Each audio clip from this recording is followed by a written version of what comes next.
마태복음 내용을 보면은 크게 5가지 교훈이 소개가 되고 있는데, 그 중에 첫 번째 교훈이 산상수훈이고, 그리고 산상수훈에 바로 전체의 서론이 되어지는 팔복, 이 내용을 우리가 살펴보면서 계속해서 이제 구약에서 말씀하고 있는 복, 그리고 신약에서 말씀하고 있는 이 팔복의 개념이 어떤 부분인가, 우리가 이제 하나씩 이렇게 살펴보는 내용 가운데 있는데, 가장 첫 번째 복을 우리는 심령이 가난한 자, 그 자에게 우리 하나님께서 복을 허락하셨다. 그 복은 천국을 소유하는 그런 복이다 라는 사실을 우리가 살펴봤습니다. 이 내용은요, 원문 그대로 살펴보면서 사실은 이 심령이 가난하다 하는 이 내용은 단순하게 심령이 가난한 수준으로 되어지는 게 아니라 절대적 가난, 상대적 가난이 아니라 절대적 가난, 그 가난의 상태가 바로 성령으로 이제 하나의 구걸하는 그런 자의 모습이다. 그래서 성령님이 아니고는 살 수가 없다.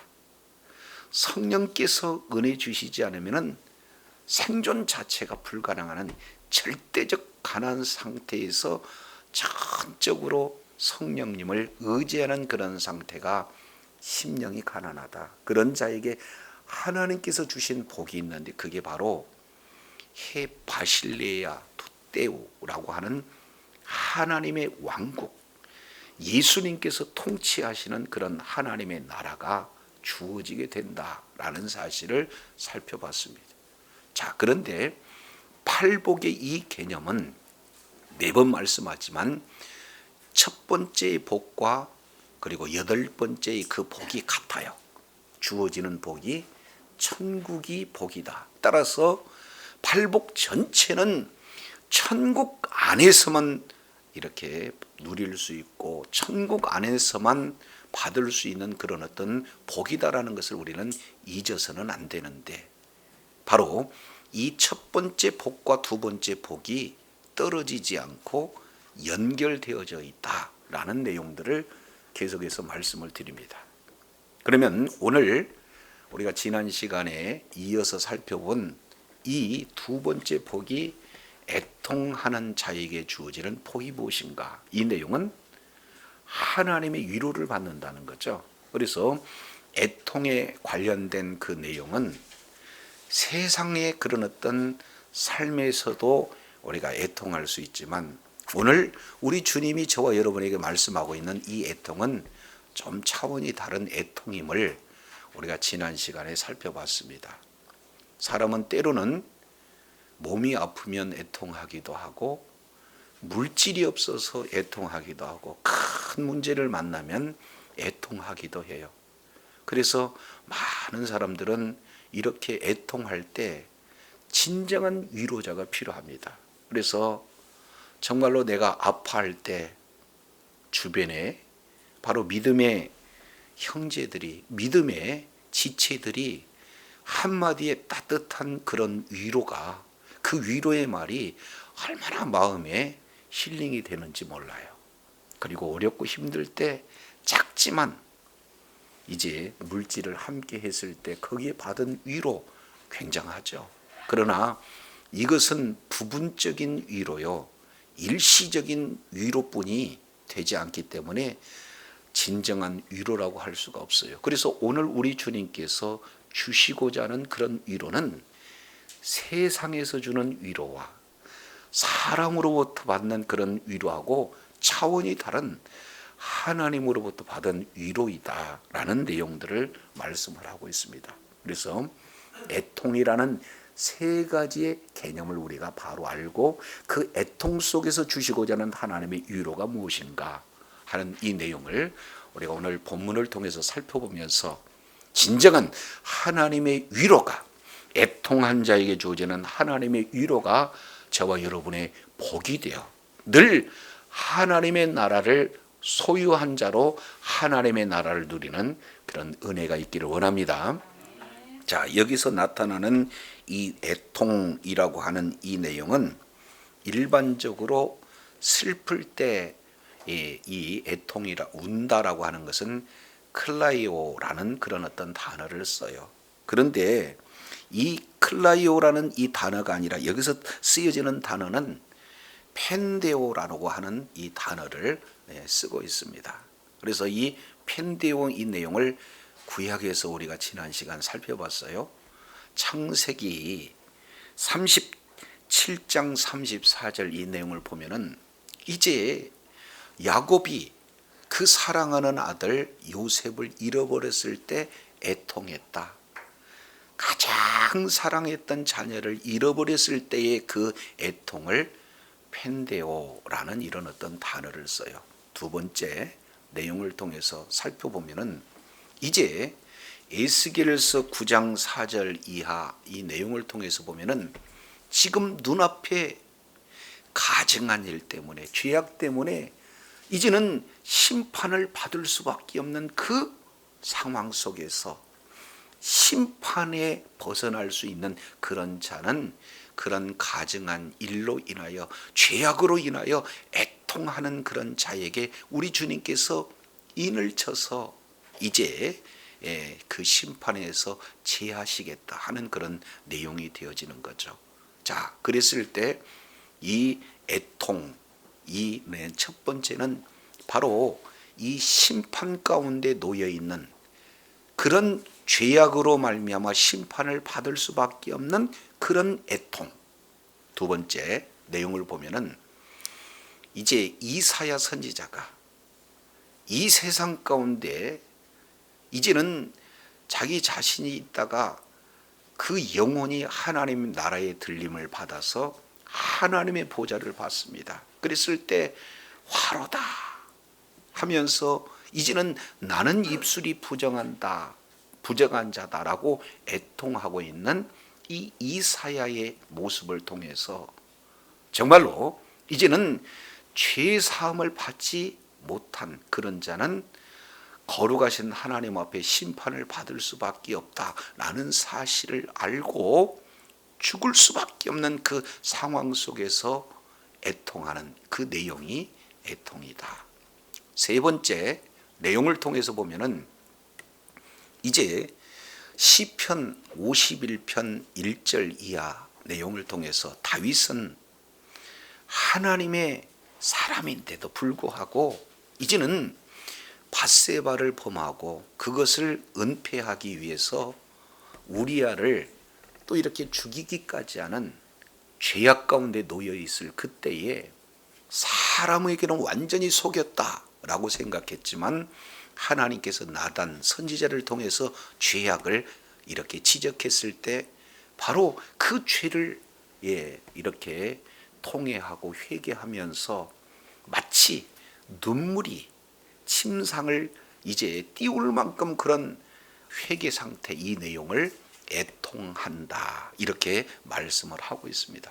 그래서 이 애통은 그냥 애통이 아니라 사랑하는 사람을 이렇게 잃었을 때의 그 애통이고 그 애통의 핵심은 바로 에스겔 선지자가 이사야 선지자가 그리고 다윗이 가장 본질적인 그 내용은 하나님과 멀어지고 그리고 하나님과의 관계를 완전히 끊을 수 있는 하나님의 구원 가운데 참여할 수 없는 그 죄악의 문제 때문에 애통하고 있는 모습들을 우리가 살펴봤습니다.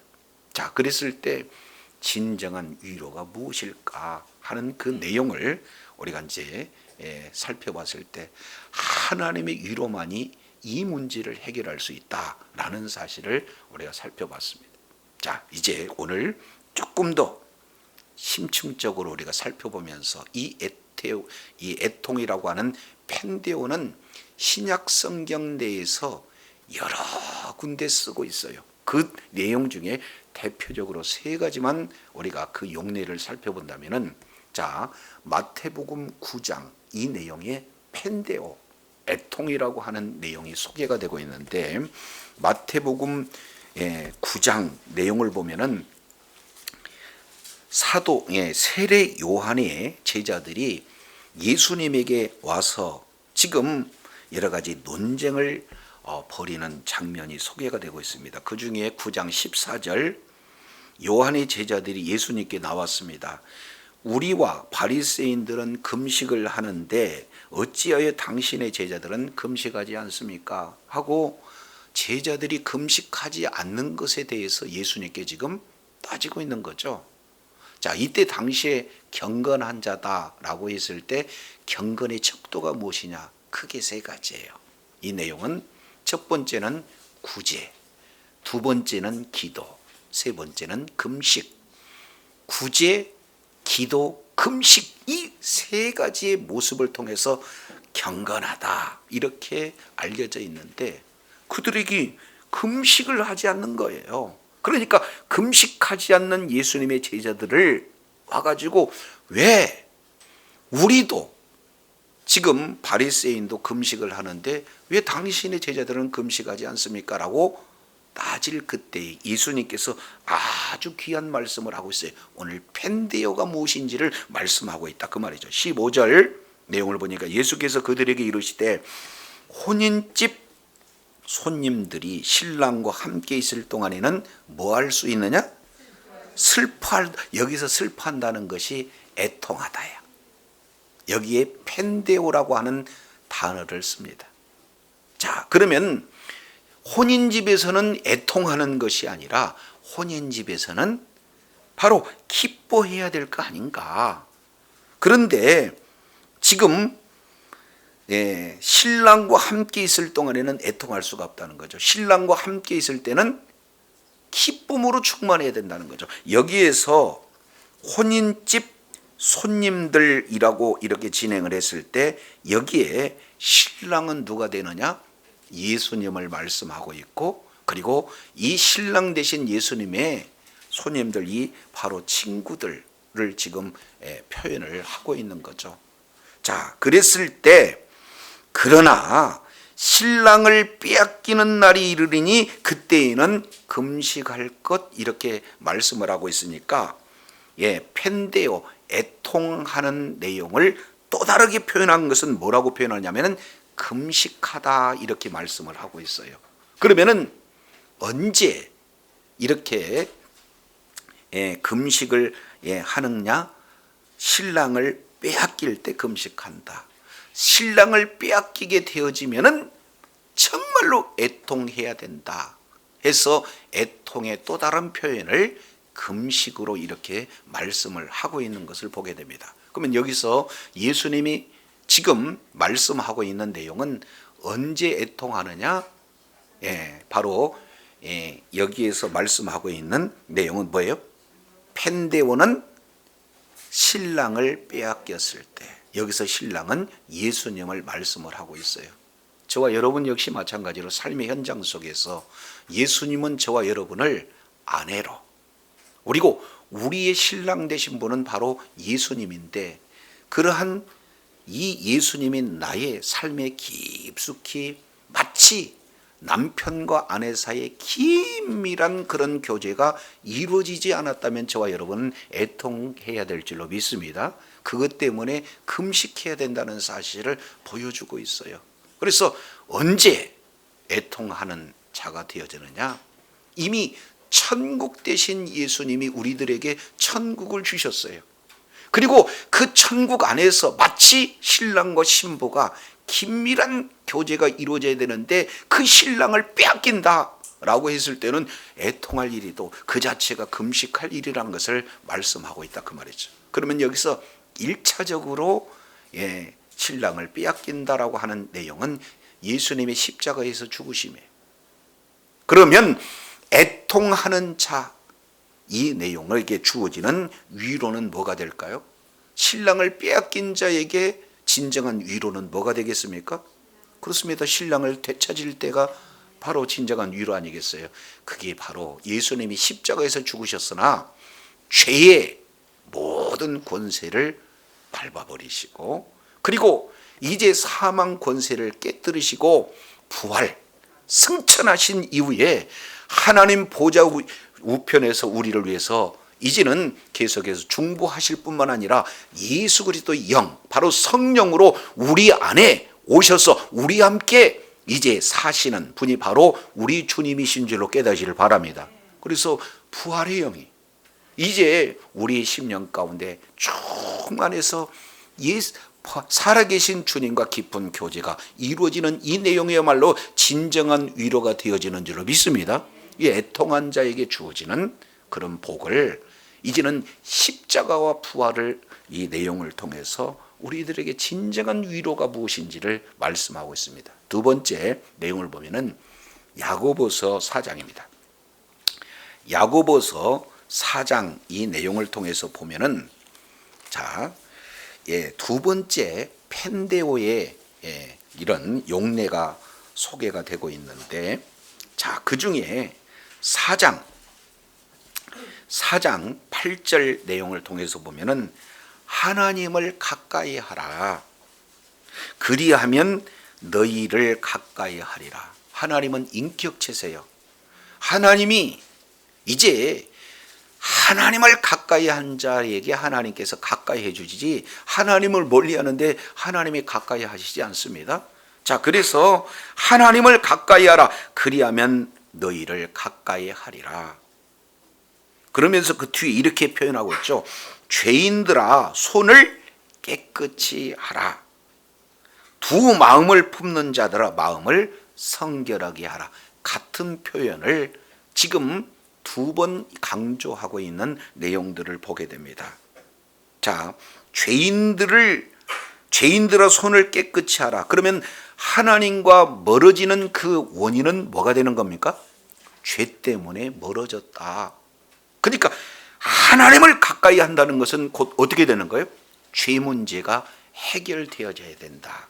이것을 볼 수 있어요. 우리가 구약성경 하나님께서 어디에 임재하시는가 이 내용을 아주 가시적으로 눈에 보듯이 시청각 교제를 이를 통해서 말씀하고 있는 내용을 우리가 성막 제도를 통해서 보면 알 수 있죠. 이제 하나님이 계신 곳은 지성소에 계셔요. 그 지성소 위에 법궤 위에 속죄소, 그곳에서 우리 하나님께서 내가 너희를 만나주고 그리고 거기서 너희에게 이를 말을 너희에게 들려주신다, 이렇게 말씀을 하고 있어요. 그런데 이 지성소는 아무나 들어갈 수가 없어요. 언제든지 들어갈 수가 없어요. 그 지성소는 1년에 딱 한 차례만, 그것도 7월 10일 대속죄일 때 이 일들이 이루어지는 거예요. 그러면 지성소도 있지만 성소가 있고 그리고 성들이 있습니다. 그러면은 죄인이 하나님 앞에 나갈 때는 이제는 성들에 있는 문을 열고 이제 번제단을 거치고 그리고 번제단의 그 속에서 죄사함의 은총을 받은 이후에 물두멍에서 깨끗이 씻음을 받고 그리고 성소와 지성소 이렇게 나가는 내용이 그 절차가 매우 까다롭습니다. 아무나 나갈 수가 없어요. 일반 사람들은 나갈 수도 없고 제사장들도 나갈 수 없고 대제사장만 1년에 딱 한 차례 만날 수 있는 내용이에요. 그런데 우리가 어떻게 하나님께 가까이 나갈 수가 있겠어요? 그런데 이 모든 죄를 예수님께서 단번에 영원히 속죄해 주심으로 우리는 날마다 주님 앞에 나갈 수 있는 은혜가 주어진 줄로 믿습니다. 이것을 히브리 기자는 히브리서 10장 19절 20절 내용을 통해서 예수 그리스도의 피가 우리들에게 이제 담력을 얻어서 하나님 앞에 새로운 길, 산 길이 놓여져 있어서 날마다 우리는 때를 따라 돕는 은혜의 보좌 앞에 나갈 수 있는 그런 산길이 저와 여러분에게 열려진 줄로 믿습니다. 그래서 하나님 앞에 이제 나갈 수 있는 자격이 주어진 거예요. 제사장만 나가는 게 아니라 대제사장만 나가는 게 아니라 예수 그리스도를 믿는 믿음으로 죄사함을 받는 저와 여러분은 언제든지 나갈 수가 있게 된 줄로 믿습니다. 근데 여기서 내용을 보니까 죄 문제는 깨끗이 하라는 거예요. 죄 문제는 죄가 있으면 하나님과의 교제가 멀어지게 되어진다.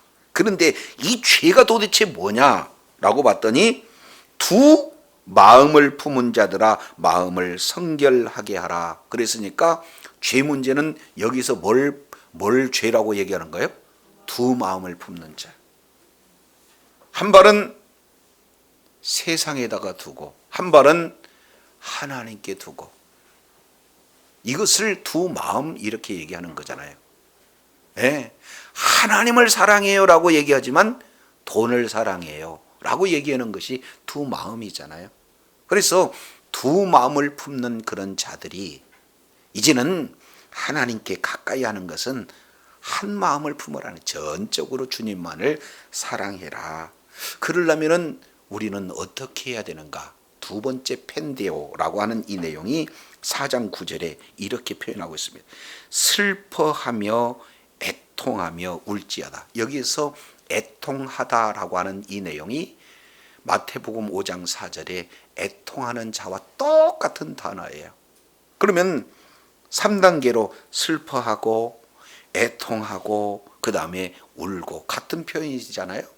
그러니 죄악 때문에 두 마음을 품는 것 때문에 전적으로 하나님을 의지하고 전적으로 하나님을 사랑해야 되는데 내 힘으로 내 능력으로 되지 않습니다 하고 뭐예요? 성령님께 의지하여서 울고 애통하고 슬퍼하는 그런 자들. 자, 어떻게 진행하느냐? 웃음을 애통으로 바꾸고 즐거움을 근심으로 바꿔요. 예, 여기서 근심은 고린도후서 7장 9절로 11절, 여기에서 근심은 세상이 근심하고 전혀 다른 하나님이 기뻐하시는 근심을 말하고 있는 거죠.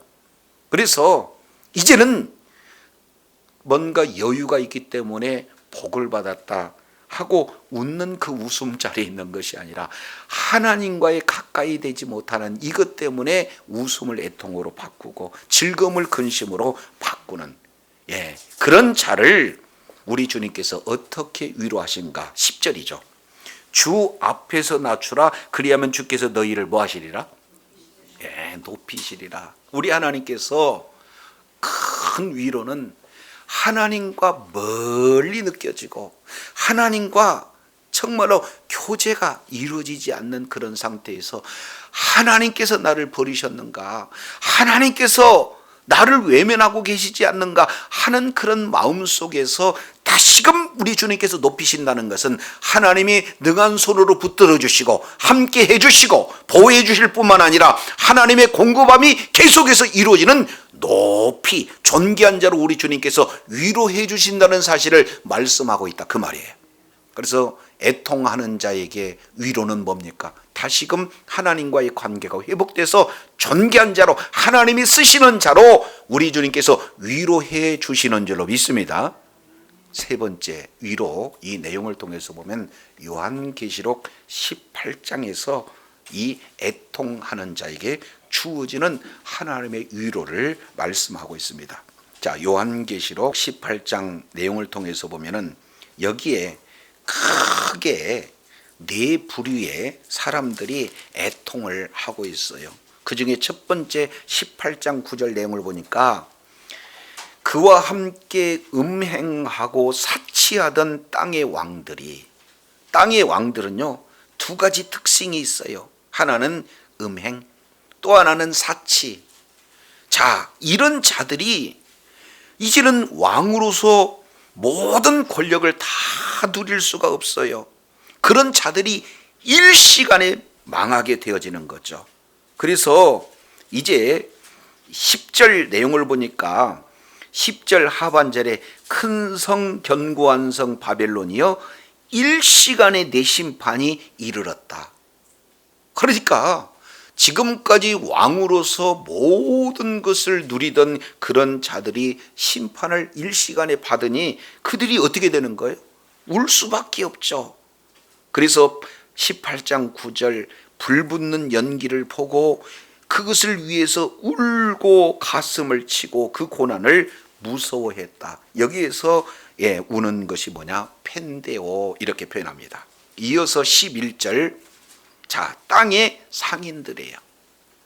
불을 완전히 누른 자, 요즘으로 보면은 재벌 총수와 같은 그런 자들, 이런 자들은 돈으로 모든 것을, 권력도 사고요, 모든 것을 다 누려요. 그런데 이들 역시 마찬가지로 어떻게 되느냐?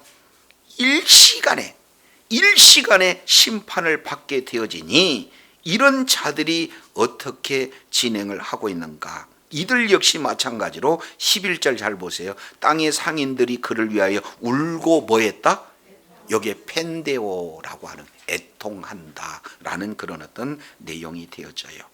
자, 그런데 15절에 보니까 바벨론으로 인해서 치부하던 이 상품의 상인들 역시 마찬가지로 고난을 무서워하고 멀리 서서 울고 뭐했다?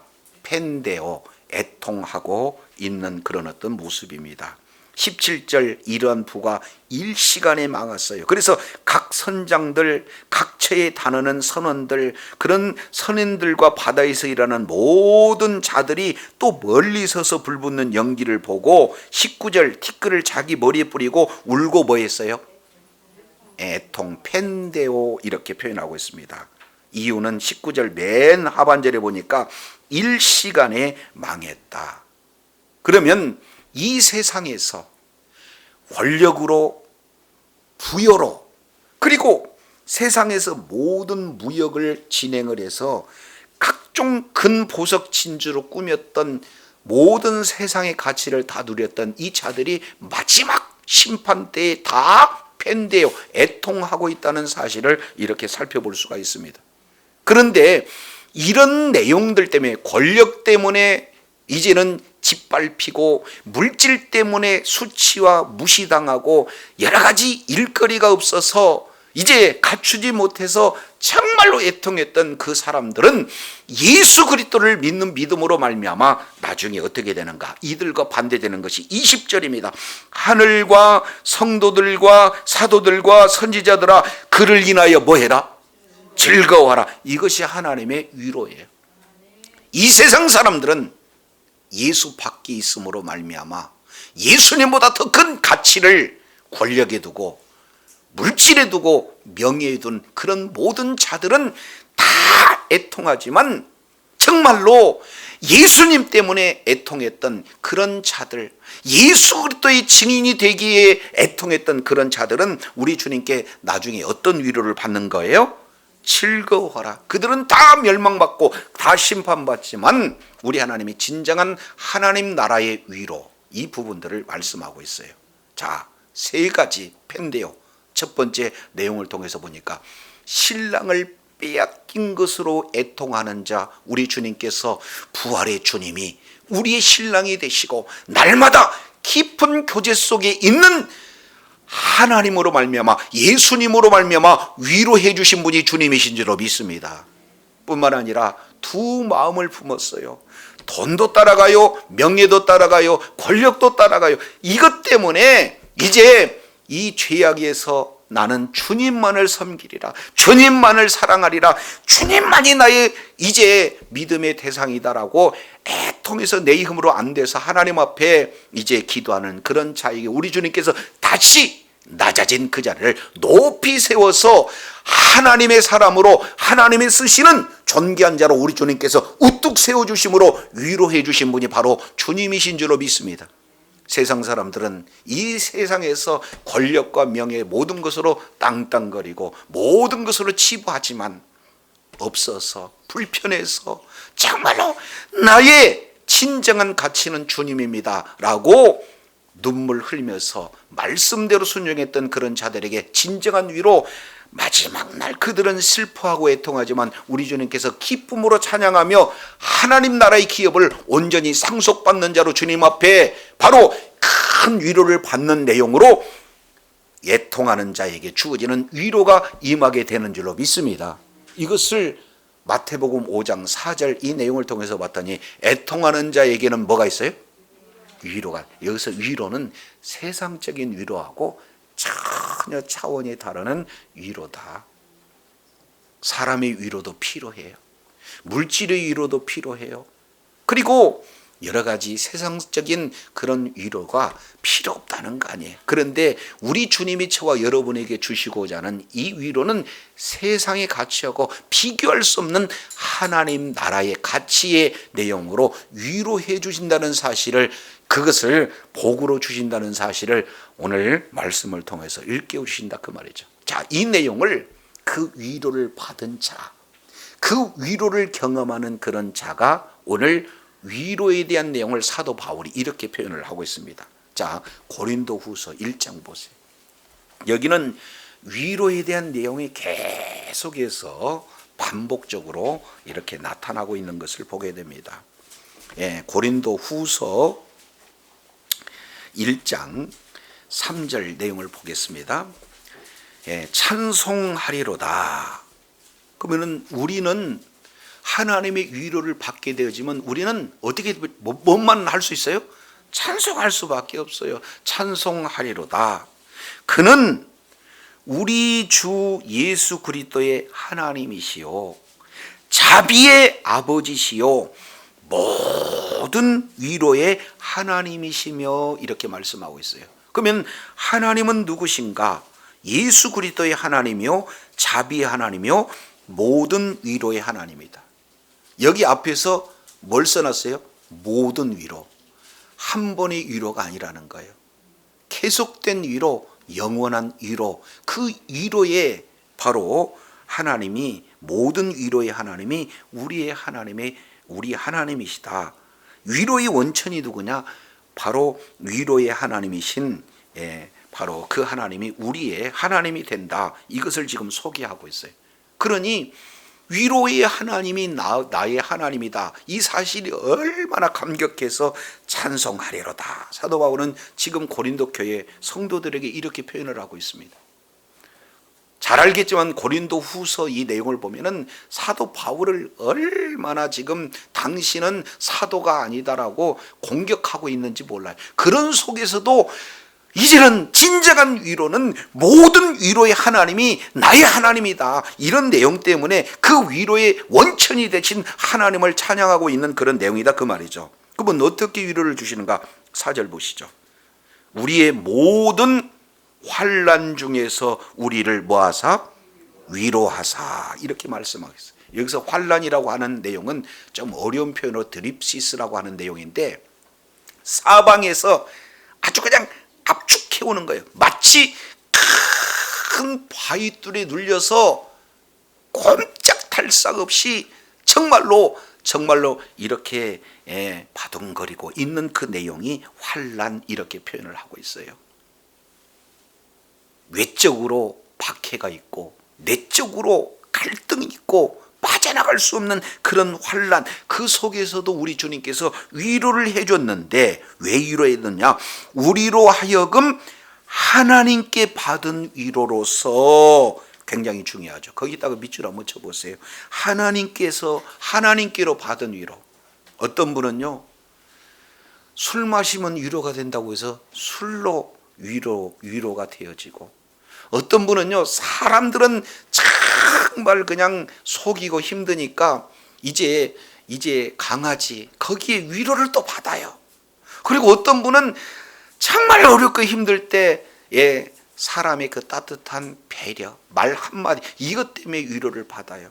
그런데 사람의 위로 일시적이라니까요. 근데 여기서 사도 바울이 말하고 있는 위로는 하나님께 받은 위로, 이 내용을 말씀하고 있어요. 그런 하나님께 받은 그 위로가 세상에서 주는 위로, 사람에게 받은 위로, 뭔가 술이나 여러 가지 오락으로 일시적으로 받는 그 위로하고는 비교할 수 없는 그 위로가 하나님께 받은 위로인데, 모든 환난 중에 있는 자들을 능히 위로하시는 이가 우리 하나님이신 줄로 깨달으시길 바랍니다. 그러니까 우리의 진정한 위로를 해주실 분은 하나님이시다는 거예요. 왜 그런가? 이게 하나님의 위로가 우리에게 어떻게 미치는가? 5절 보니까 예수 그리스도를 통해서 이루어진다는 거예요. 그리스도의 고난이 우리에게 넘쳤다. 그 얘기는 예수님이 십자가에서 죽은 이유는 예수님의 죄를 위해서 죽은 게 아니다 그 말이죠. 예수님께서 십자가에서 고난받으신 이유는 저와 여러분의 죄를 대신해서, 저와 여러분의 죄를 속량하기 위해서 십자가에서 값이 바로 지불된 죽음이다. 그러면은 예수님이 십자가에 죽으신 그 자체가 우리들의 진정한 위로가 안 돼요. 그러면 어떤 위로가 되느냐? 그 죄 문제를 완전히 해결하고 죄와 사망의 문제를 완전히 해결하는, 그게 바로 십자가의 부활인 줄로 믿습니다. 그래서 뒤에 이렇게 얘기해요. 우리의 위로도 그리스도로 말미암아 넘친다. 이렇게 표현하고 있어요. 예수님이 나 때문에 죽고 또 나 때문에 다시 살아나서 영원한 생명을 주는 그 십자가와 부활의 위로야말로 진정한 위로가 우리에게 넘친다라고 이렇게 지금 표현을 하고 있는 것을 보게 되어져요. 그래서 우리가 환난을 받는 것도 너희 위로와 구원을 위함이요, 위로를 받는 것도 너희 위로를 위함이니, 이 위로가 너희 속에서 뭐한다? 이 위로는요, 역사, 큰 파워, 큰 힘을 드러낸다는 거예요.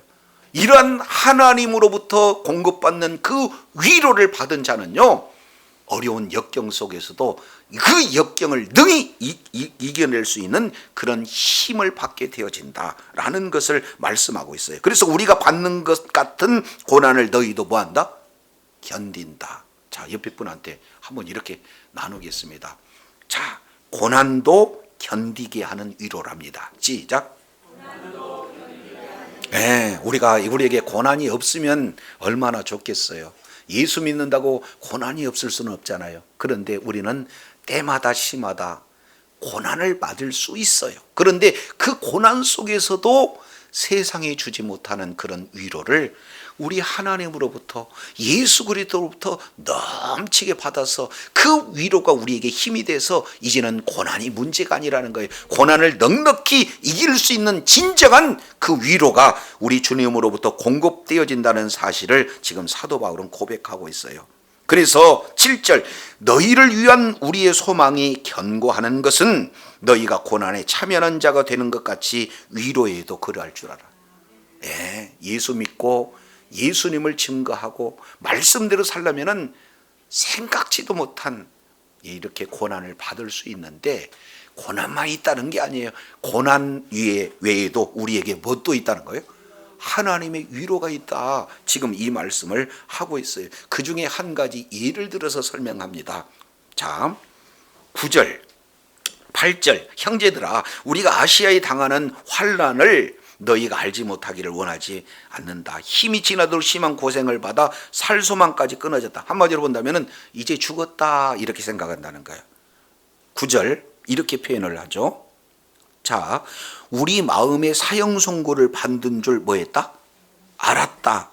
이제는 완전히 이제는 인생의 막다른 골목에 다다랐구나. 나는 이제 죽었구나. 이렇게 사도 바울이 고백했다는 거예요. 그런데 이는 우리로 자기를 의뢰하지 말고 오직 죽은 자를 다시 살리시는 누구만 의지하려 함이라. 하나님께서 이런 고난에 잠깐 저와 여러분을 허용하게 하는 것은 너 자신을 믿지 말고 하나님만 의뢰하게 해라.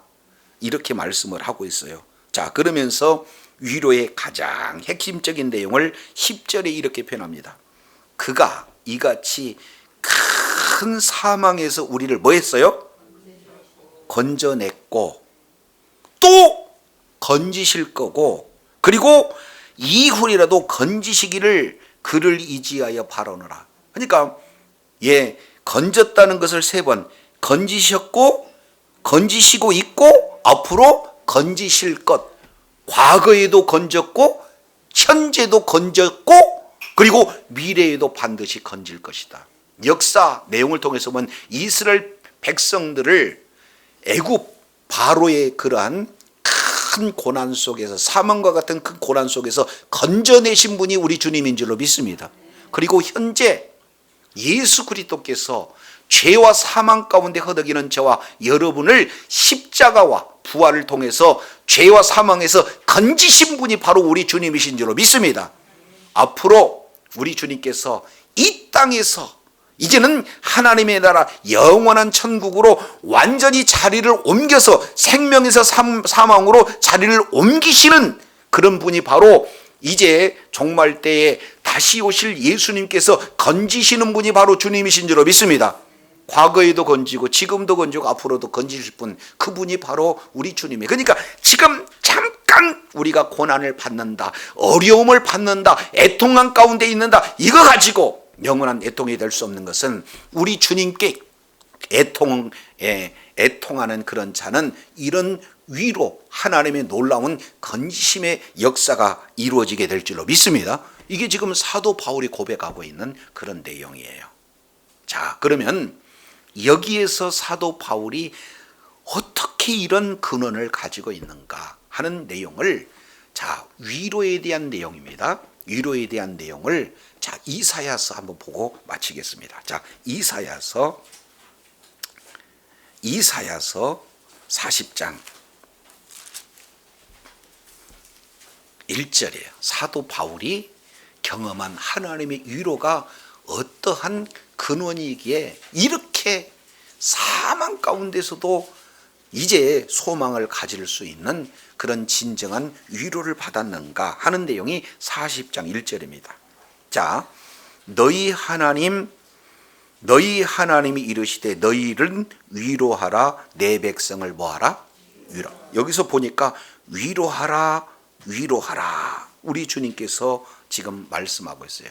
자, 그러면은 위로하라고 하는 이 내용은 위로를 받을 대상이 되었기 때문에 위로하라는 거 아니겠습니까? 그러면 왜 이들이 위로를 받아야 되는가? 그 내용을 보면은 앞에 39장 6절에 위로를 왜 받아야 되는지를 말씀하고 있어요. 보라, 날이 이르리니, 이제 앞으로 예언된 이후에 120년이 지난 이후에 앞으로 이런 일들이 위로가 있는데, 지금 현재 상황은 어떻게 되느냐? 내 집에 있는 모든 소유, 내 조상들이 오늘까지 쌓아둔 것이 모두 어디로 지금 옮겨다가 됐어요? 그렇습니다. 바벨론으로 옮겨진 바 됐다는 거예요. 그리고 남은 것이 없대요. 이것은 여호와의 말이냐? 반드시 이 일은 이루어진다. 그것뿐만 아닙니다. 7절, 또 내게서 날 자손 중에서 몇 사람이 사로잡혀 바벨론 왕궁의 환관이 되리라. 이렇게 지금 말씀을 하고 있습니다. 그러면은 가지고 있는 모든 소유 다 뺏기죠. 이제는 자기 자신이 바벨론으로 끌려가서 종로로 돼야 되죠. 뿐만 아니라 자기 자신과 똑같은 그런 내용을 자녀들이 그런 일들을 겪는다. 그러니 얼마나 암담한 그런 상황 가운데 놓여 있냐 그 말이죠. 이런 자에게, 바벨론으로 끌려간 자에게 위로가 어떤 내용이 위로가 될까요? 어떤 자가 위로가 될까요? 자, 40장 2절 내용을 보니까 너희는 마음에 와닿도록 말을 해라는 거예요. 그 내용이 뭐냐? 1번, 노역의 때가 끝났다. 다시, 노역의 때가 끝났다. 이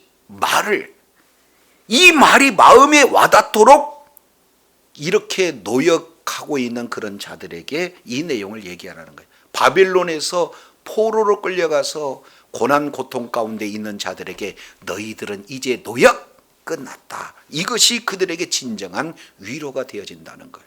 근데 이것은 일시적인 나타나는 현상에 불과해요.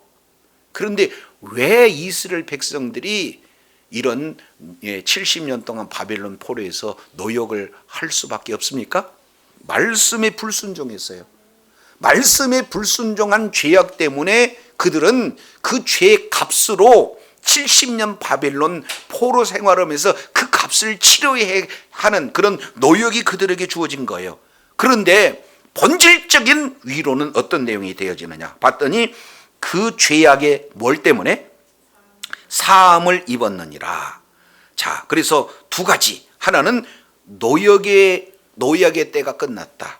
두 번째, 죄악에서 사함을 받았다. 이 내용은 죄와 형벌을 말하고 있어요. 죄를 지은 사람은 죄에 따른 대가, 형벌을 받을 수 있는데 형벌도 끝났다, 죄 문제도 끝났다. 이것은 온전한 위로가 되어지는 줄로 깨달으시길 바랍니다. 그러면은 이 위로를 다 설명할 수가 없으니까 51장 보면은 이런 말씀을 하고 있어요. 이사야서 51장 3절 이 내용을 통해서 보면은 이런 내용을 말하고 있습니다. 대저 나 여호와가 시온을 뭐하되? 위로하되. 예. 나 여호와가 시온을 위로하되 모든 황폐한 곳을 위로하여 그랬습니다. 그러면은 이 위로한 이 내용은 뭐냐? 황폐한 곳을 위로한다는 것은 황폐한 상황을 온전한 상태로 뭐 하는 거예요? 회복시키는 것이 위로예요. 그러면 어떻게 회복시키는가 보세요. 첫 번째, 황폐한 곳을 뭐라고 하냐면 광야를 에덴 같게 해버리고, 두 번째, 사막을 여호와의 동산 같게 하였다. 그래서 그 가운데 우리의 진정한 위로는 어떻게 되는가? 구원을 누리는 그 기쁨의 표현을 네 가지로 표현하고 있습니다. 기뻐하고 즐거워하고 감사하고 뭐예요? 창화하는 소리가 있으리라. 이것이 진정한 위로다라는 사실을 말씀하고 있습니다. 우리가 죄로 말미암아 있는 그 상태가 광야와 같은 상태, 사막과 같은 상태, 사람이 도저히 살 수 없는 그런 상태로 전락되었지만, 우리 주님께서 죄 문제, 그리고 죄에 따른 형벌의 문제, 복역의 때를 완전히 없이 함으로 말미암아 하나님께서 인도하신 그곳에 이제 온전한 회복이 이루어지는데, 마치 사막을 여호와의 동산으로, 광야를 에덴처럼 완전히 바꿔주게 되어지면, 그런 하나님의 위로가 있는 그런 자들은 기뻐하고 즐거워하고 감사하고 창화하는 그런 하나님의 놀라운 위로에 대해서 감격해서 하나님께 영광 돌린다는 사실을 말씀하고 있다, 그 말이죠. 이러한 하나님의 위로가 저와 여러분에게 주어진 줄로 믿습니다. 저와 여러분은 죄와 이제 죄에 따른 형벌 가운데 놓여져 있어요. 죄인은 다 겪습니다. 그렇기 때문에 우리 하나님께서는 저와 여러분을 영원히 살 수 있는 영생의 생명을 저와 여러분에게 주셨는데, 죄를 지음으로 말미암아 이제는 죄의 싹슨 사망, 그래서 누구나 다 죽을 수밖에 없어요. 죽음의 과정은 돈이 없어서 죽고, 사고로 죽고, 굶어서 죽고, 맞아서 죽고, 전쟁 때문에 죽고, 사망의 방법은 여러 가지가 많이 있습니다. 그렇기 때문에 우리는 그런 사망의 과정 속에서 애통할 수밖에 없는 거거든요. 자, 그런데 우리를 사망 가운데로 몰았던 사탄 마귀를 예수님께서 멸하신 줄로 믿습니다. 죄와 사망에서 저와 여러분을 해방하신 줄로 믿습니다. 그래서 예수 그리스도를 믿는 믿음이 저와 여러분의 심령 가운데 있다면 영원한 천국이 저와 여러분에게 뭘로 주어졌어요? 기업으로 주어졌어요. 그래서 심령이 가난한 자는 천국을 뭐 하는 것이요? 천국을 복으로 받은 자입니다. 믿습니까? 근데 주어진 그 복을 아직도 누리지 못한 것에 대해서 애통을 하게 되어지면 우리 하나님께서 위로를 주시는데, 그 위로는 어떤 내용입니까? 다시 한번 하나님의 통치가 이루어지는 천국을 기업으로 상속받는 그 자체가 진정한 위로가 되어지는 줄로 믿습니다. 그래서 이제는 더 이상 신랑을 빼앗기지 않는 위로, 이제 더 이상 두 마음 때문에 이렇게 하나님께 버림받아서 하나님 앞에 소외되는 그런 어떤 상황 속에서 다시 한번 하나님이 쓰시는 위로, 이제 심판과 관계없는 그런 하나님의 나라를 소유함으로 줌으로 말미암아 영원히 찬송을 드릴 수 있는 그런 위로를 우리 주님이 저와 여러분에게 주신다는 약속이에요. 한번 따라하겠습니다. 애통하는 자는 복이 있나니 하나님의 위로가 있을 것이요. 그렇습니다. 하나님의 위로가 저와 여러분에게 있어요. 이런 위로는 광야에서, 이제는 에덴과 같은 사막에서 하나님과 동상 같은 이제 회복된 에덴의 놀라운 그런 분복이 저와 여러분에게 주어진 위로요. 이제는 더 이상 하나님과 멀리 떨어져 있는 그런 내용이 아니라 하나님과 가까이 와서 하나님이 쓰시는 위로요. 날마다 남편과 아내 사이에 정말로 신랑 예수님이 우리의 남편이 돼서 영원한 공급과 사랑과 모든 위로를 이렇게 누릴 수 있는 그런 회복된 위로임을 저와 여러분이 깨닫고, 날마다 이 복을 주심을 날마다 누릴 뿐만 아니라 이런 복 주신 하나님께 찬양하며 영광 돌리는 주의 사랑하는 자녀들이 다 되시기를 예수 이름으로 축원합니다. 기도하겠습니다.